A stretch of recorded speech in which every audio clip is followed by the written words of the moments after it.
en la industria minera. 75% de las compañías de minera existen aquí, son de Canadá, y también tenemos lo más destructivo proyecto en el mundo, el tar sands. My name is Sakura Saunders, and I'm an editor with ProtestBarrack.net, which is an international network of community groups and NGOs that are all organized against Peter Monk's Barrick Gold, which is the world's largest gold mining company based right here in Toronto.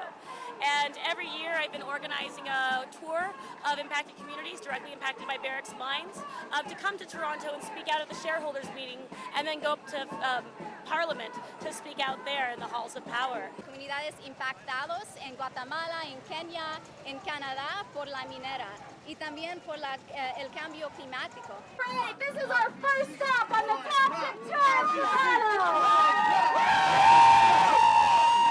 RBC is the largest financer of the tar sands!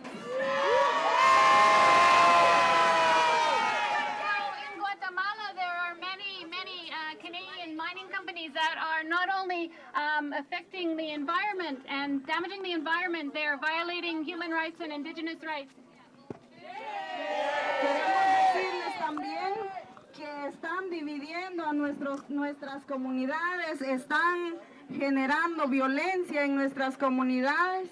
And I want to say that they're dividing our community. They're creating violence, social violence and violence in our communities. También están contaminando nuestras aguas, que ya es escasa en nuestras comunidades. And they're contaminating our waters, which are also scarce, very scarce in our communities. Entonces hacemos un llamado también para que todos nos unamos en esta lucha para evitar la destrucción de nuestro planeta. So I'm calling everybody to be united in this struggle to save our planet. Have been done here. I am here to speak about the women, the children, and the men in Kenya whose lives are in danger because they cannot grow their food anymore, because they cannot survive the increasing tropical diseases, because their houses have been swept away and buried in floods. And I am here to say that these problems have been caused by emission of greenhouse gases that has been emitted by rich industrialized countries like Kenya, like Canada. Y poner los responsables, el gobierno de Canadá, que está dando subsidios a la industria, a las compañías canadienses y también los bancos que están invirtiendo en esta industria. I'm an oil executive who just wants to make as much money as possible. It doesn't matter at any risk to anybody else. I don't care. I want to drill for oil in the Arctic. Like my friends at British Petroleum, they're trying to get the government to relax the rules. Right now the rules say you have to have 2 wells minimum, one to take the oil out, one in case there's a blowout of the oil well, you have a pressure release. Now in the Gulf of Mexico, they don't have that rule. They only had 1 well at BP. When it exploded, all the oil is coming out. They can't stop it. It's the worst oil disaster in the history of humanity. In the Arctic, the requirement is for 2 wells. You have to have a safety to take the pressure off if the first one blows. But it's very expensive to do that. Very expensive. It cuts into our profits. So if we just have just the one well, then we make a lot more money. And I don't think it's going to be a problem. I don't think there'll be a problem like with the well blowing up. And in the Gulf of Mexico, it's different.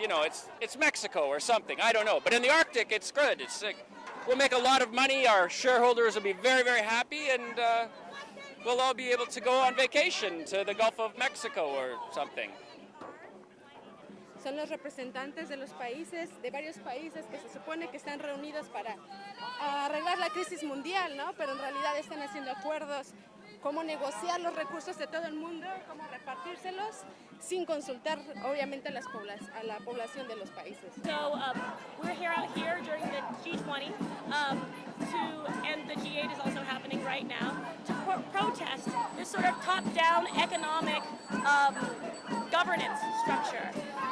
This sort of governance structure is a breeding ground for corruption, and you see this a lot with the extractive industries. You see mining companies propose billion-dollar projects and work directly with national governments in doing so, in national institutions. And in doing so, they leave out the voices of the impacted communities.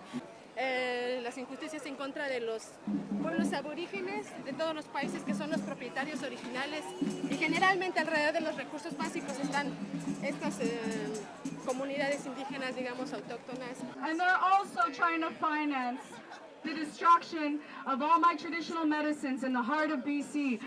The medicines that my great-grandmother has passed on to me from generation to generation to generation.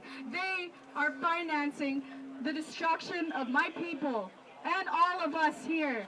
Piensan que, bueno, es importante crecer nuestra economía, pero no piensan que no es justo crecer nuestra economía sobre el, ¿cómo se dice? La espalda de los otros y millones de personas, no solamente una o dos comunidades, es como millones. This is what is the violence, and this violence is promoted by the media system, by our politician, by the economical system, the capitalist system that we're confronting right now, and by that financial system. Entonces hay que crear un sistema nuevo que respete a los derechos humanos y también nuestra armonía con la naturaleza. Es nuestra madre tierra, nuestra Pachamama, como dicen en Bolivia. Every